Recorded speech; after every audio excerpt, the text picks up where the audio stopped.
Welcome to Startup Spokane, where hosts Steve Traben and Megan Halsey explore the excitement and momentum growing throughout Spokane's expanding startup community.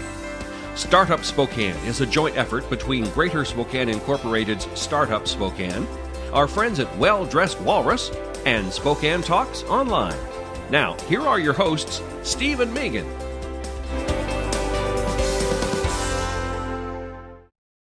Welcome to Startup Spokane on Spokane Talks Online, your podcast home for everything startup and entrepreneurship related in the Spokane region. I'm your host, Steve Traben, along with me, Megan Halsey.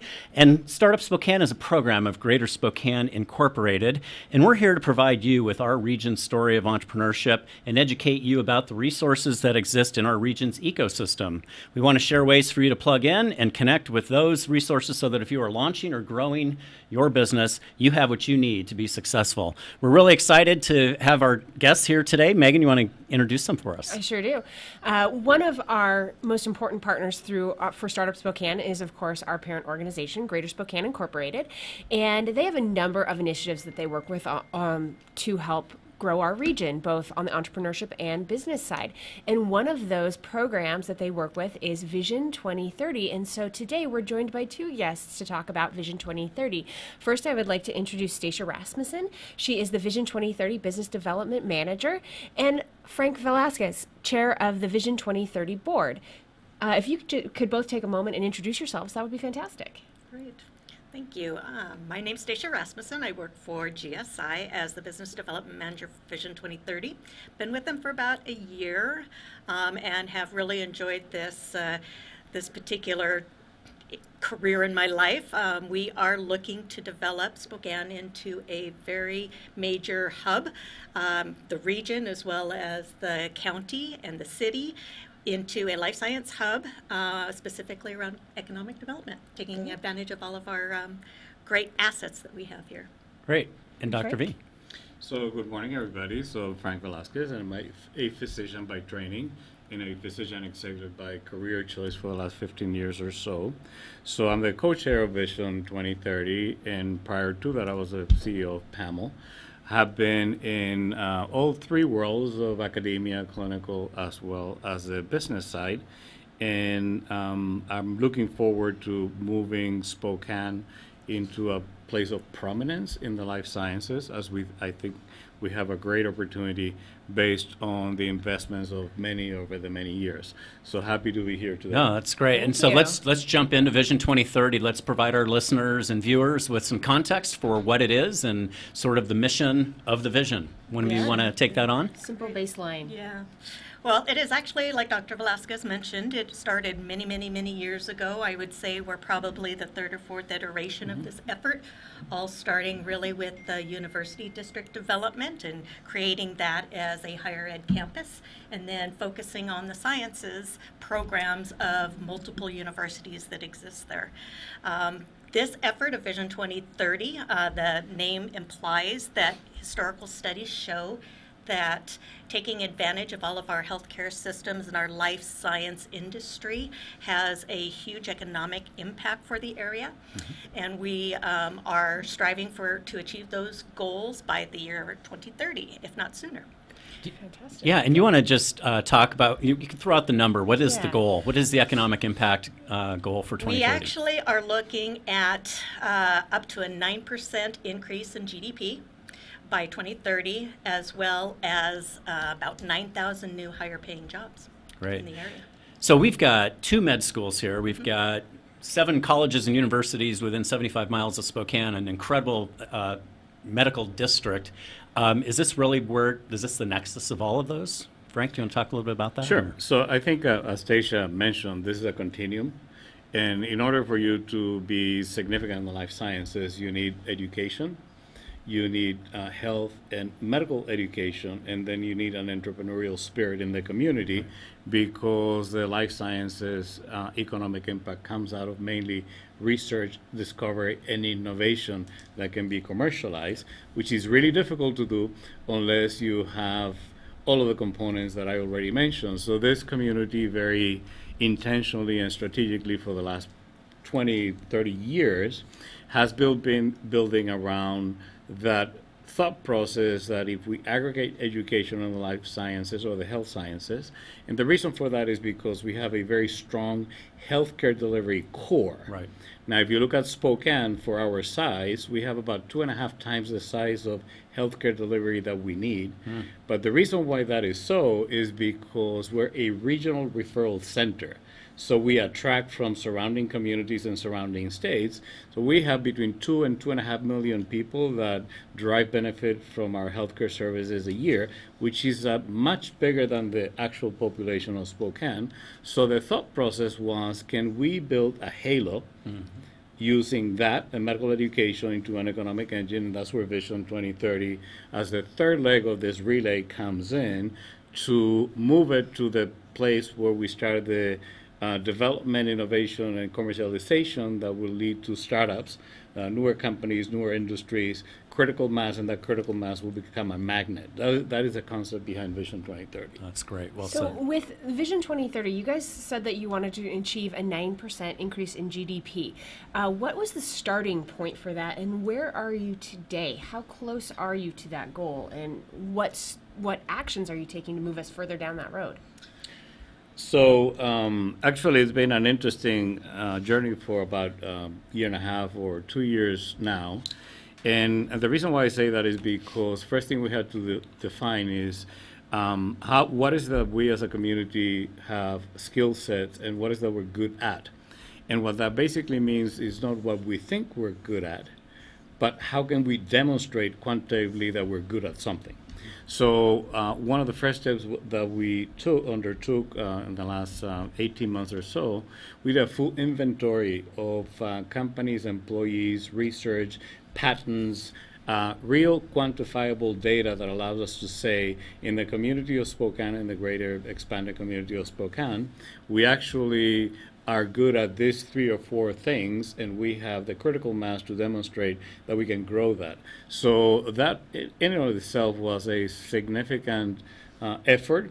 I can tell you I've been in a lot of other communities, and we probably have built the most comprehensive database that we own as a community. It's not a consultant, we own it.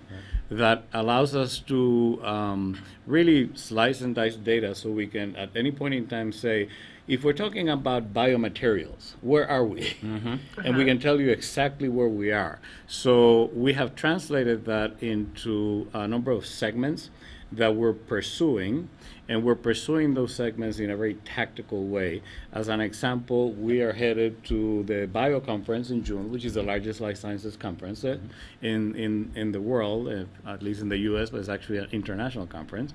And our goal is to connect specifically with other participants in the industry where we may have an affinity to try to attract some of their growth to the Spokane area. Yeah, so it's part of a recruitment strategy? That is correct. Okay. So we have internal and external. And internal, we're continuing to grow what we have. We're building bridges between the various segments of the industry and the various market segments, where we're talking about health IT, or we're talking about biomaterials, infectious diseases, it doesn't matter, we're building bridges, but we also have an eye towards external recruitment to complement here. And for example, bio, which is very tactical on our part, is where we're going to accomplish all of that. So tell me, what do you identified as the strengths of this community? What types of businesses specifically are you trying to recruit from bio? Sure. So there's tangible and then there's intangibles. And I won't spend a lot of time on the intangibles because we've all heard about all the wonderful things about this community. And those of us that come from the outside actually probably appreciate it even more than people that have been here their whole life. But we have an intangible asset that we need to call out. And that is, this community has a unique collaborative style that is really, really, really, really hard to find other places. And that has significant market value because it's easier to do business here. And that translates into time and money for industry. So as we looked at the areas where we have skill set, specifically research with the potential for clinical trials, commercialization, new products, services, or devices, we have a significant strength in cancer, infectious diseases, in what we call diabetes, metabolic syndrome, and the whole spectrum of cardiovascular disease, etc. But we also have complementary strengths in adjacent markets such as health IT, bioengineering, and small device manufacturing. So we're going to focus on those areas. Wow, and you have an enormous committee focused on Vision 2030. I think one of the largest committees that I've seen in this region, right? Talk a little bit about the composition of the committee. We have just a few minutes before we go to break, and just help our listeners understand kind of what brawn is behind all of this. Sure. It has been an exciting journey, as you said, but the committee participants are all volunteers, and they really comprise all of the leaders in the industry, leaders in the institution that have the skill set and the background and the experience to help us identify the best strategies to accomplish these goals.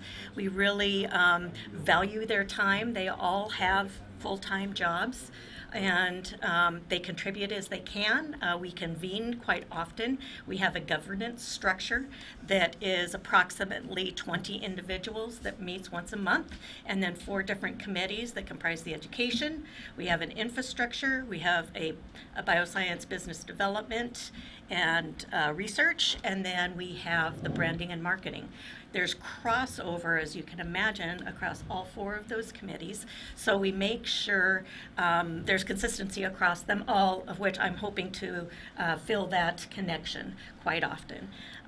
But out of that, we've made some pretty decent progress against strategies and even potential solutions that we'll meet. And there's over 80 people that comprise. Over 100. There's over 100 now. that Yeah, comprise and the so committee. there, and this is how committee. you're able to attack such a large initiative. I mean, it's one of those things that really takes a village. And when we come back after our break, I want to talk a little more about kind of the ecosystem side of things and how our ecosystems that we're working on with Startup Spokane and entrepreneurship, how that is completely aligned with the work that you're doing in a much more targeted way. We're having a great conversation with Dr. Velasquez and Stacia Rasmussen about Vision 2030, an incredible initiative that's going to drive enormous economic impact in our region. Stay with us. We'll be right back on Startup Spokane on Spokane Talks Online. They say it takes a community to raise a family. It also takes one to build a business. I came to Spokane 12 years ago as a Whitworth student, and I planned to leave after graduation. But the more I got to know this community, the more I wanted to become a part of it. My husband and I have built our business in Spokane, and now we're raising our family here too. We operate a consulting company that provides creative business development strategies. Our approach is holistic and dependent on intentional connections and relationships. And no one understands connections and relationships better than GSI. They direct momentum towards investments in our community, provide resources that help business leaders connect, and they're dedicated and passionate about making Spokane great. GSI gives me the confidence to build my business here because they believe every organization, even a small one like mine, adds big value to our community. With GSI's help, Spokane will be a place my son will want to build his career too. I'm Eva Marquette, owner of Freshview. We're creating something greater with Greater Spokane Incorporated. Hi, this is Kurt Stockwell with Well Dressed Walrus. We are a local website design and development company here in Spokane.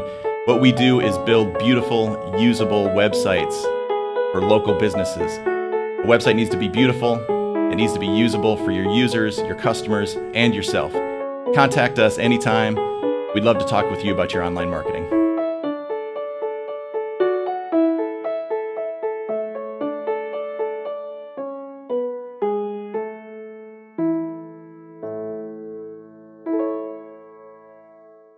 What? You haven't been to the library lately? Stop in today and see that the library is more than books. Spokane County Library District facilities feature on-site technology, including Wi-Fi, computers, and printers, as well as free use of meeting rooms. The Library District offers events and programs for all ages, from story times to career development and employer classes to Social Security workshops. Our staff is well trained and happy to help. Find out more about your library at scld.org.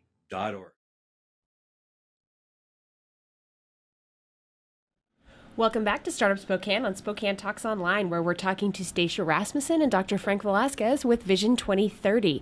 When we ended, when we took our break, we were talking a little bit about milestones and where we were achieving, what they've achieved to date. And what we'd like to talk about now when we're back is, could you guys explain to us a little bit about where you're going and how are you going to execute to get that 9% GDP growth?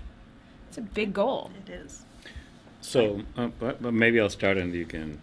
So, one of the things that we have to remember is that a lot of preliminary steps were taken to get us to where we're at the point of execution, which includes the conversations about expanding medical education, getting the 2 medical education programs, getting the health sciences campuses built up, getting the scientists recruited with packages, came with support from HSSA and other places to get us to a point where we could actually say, now we can focus on being a life sciences hub.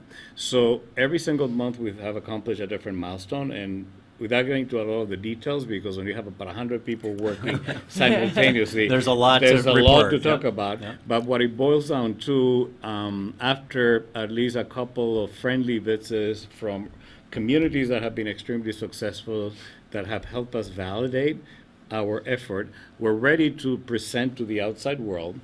Spokane is open for business as a life sciences hub. But in addition to that, now we're ready to support those entrepreneurs we have budding in our midst, a lot better than we did 3 years ago, a lot better than we did 5 years ago, because we have identified the physical facilities, the funding, the resources, the support that they need. All of that is part of those milestones. And you need to be very detailed to know exactly what is that you need to grow an ecosystem.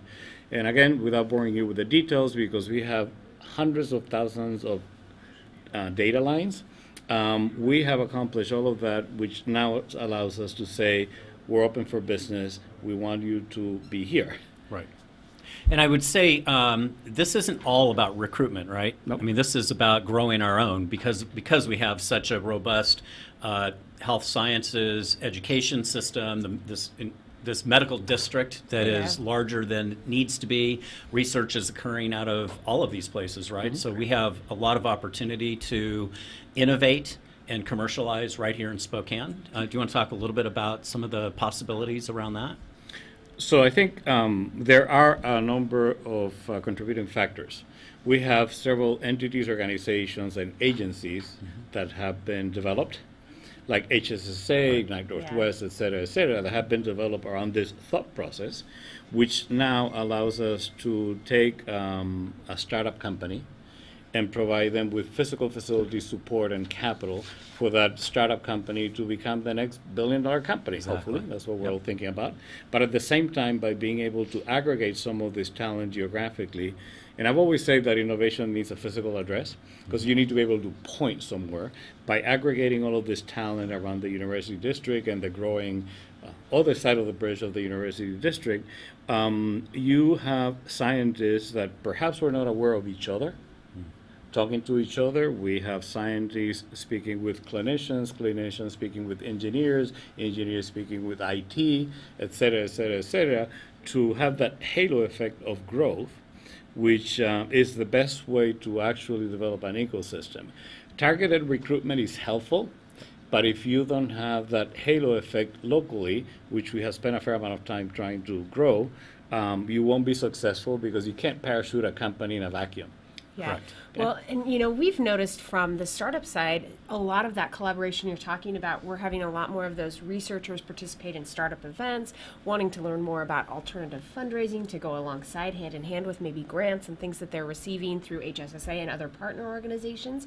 And we're also seeing a lot of those medical focused researchers coming to us and saying, I need help developing this delivery system. Do you have an engineer or somebody who can assist?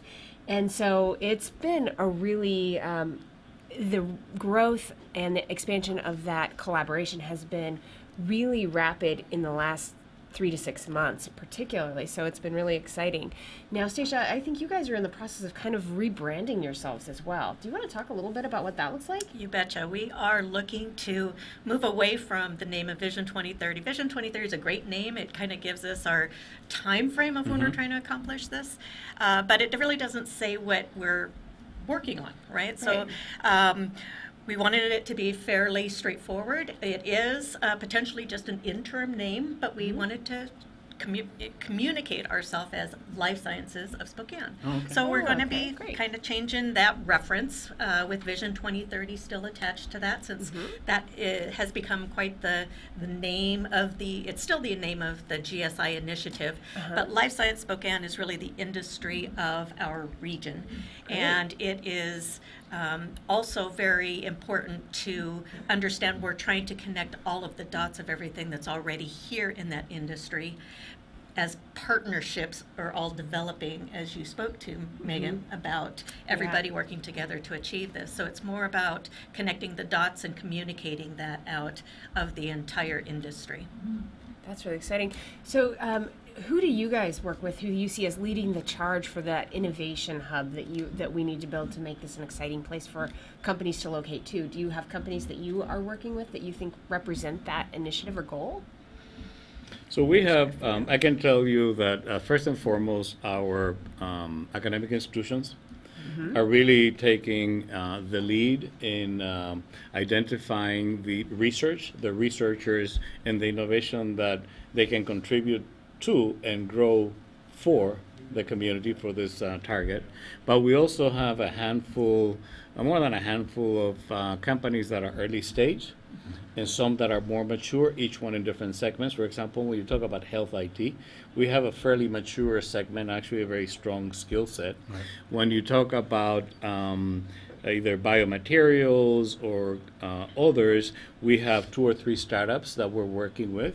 We also are looking at a regional effort in cancer, because to be attractive for cancer trials, as well as for cancer-related devices, you need to have a broad geography. So we have brought to the table all of the healthcare providers, right, and all of the institutions that provide cancer care, but also all of the researchers that do cancer research. So it's a very large compendium of people and companies and organizations. And I think the best way to look at it is a network. It's almost like a neural network that is connected, and every time there's a pulse in one side, that ripples through the rest of the network and ignites a signal, no pun intended, over on some side that we were not even thinking about. Sure. Yeah. And that brings then another collaboration that we can attach to that network.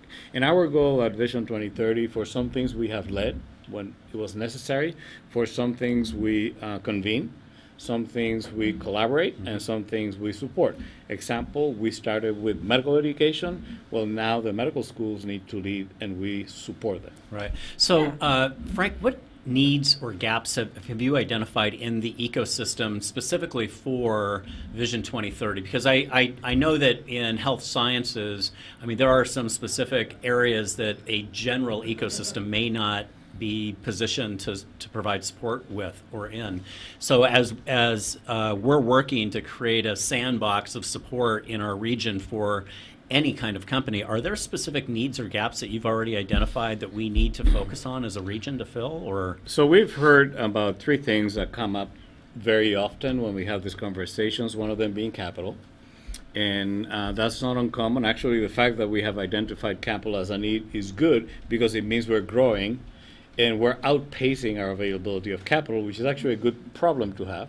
But that's number one. Number 2, appropriate physical facilities, and these are multi-purpose, multi-use, modular structures that you can be this type of lab today, that type of lab tomorrow. It's more lab-oriented space. It's more lab-oriented. And then I think thirdly, one of the things that we have heard is specific facilities that have a common purpose, like, for example, manufacturing of prototypes or manufacturing of devices that can be used for more than one thing. So we're looking at those 3 segments, and with the hope of growing all of them, starting with a lot more capital. No, that's great. And I think it's important for us to know what those needs are, so we can focus on those together. And in the couple minutes we have remaining, what are your most specific things you're focused on in 2018? I know that you're rebranding Stacia. That's awesome. That's exciting news.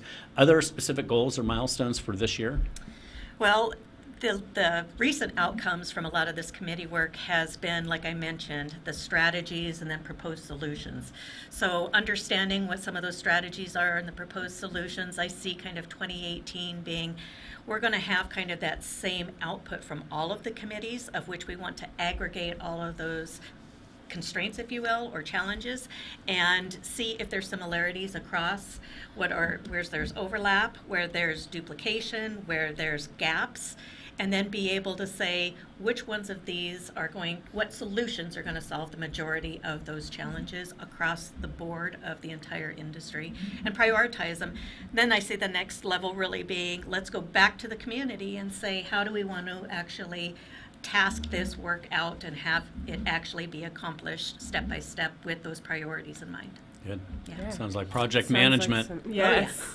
There's actually one item that I would like to mention Sure. that's very important to the community, and that comes out of our medical education, which is the expansion of clinical sites for medical education, as well as the expansion of graduate medical educations, so we can retain those physicians after they train.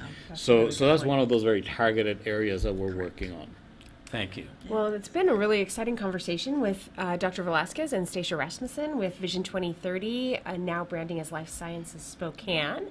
And but unfortunately, we're all out of time for today. So I want to thank you for joining us at Startup Spokane at Spokane Talks Online, and just thanks for hearing about the story of entrepreneurship in the Inland Northwest, and we hope that you're going to join us for future broad and podcasts, and we will continue to bring you profiles of successful entrepreneurs, information about helpful resources, and so much more. Talk to you next time at Startup Spokane on Spokane Talks Online. Startup Spokane is produced in Spokane, Washington by SpokaneTalksOnline.com, which is a joint effort between GSI's Startup Spokane, Well Dressed Walrus, and Spokane Talks Online. Ask a question, recommend a guest, and hear this program again online anytime at SpokaneTalksOnline.com. We wish you a great and profitable day.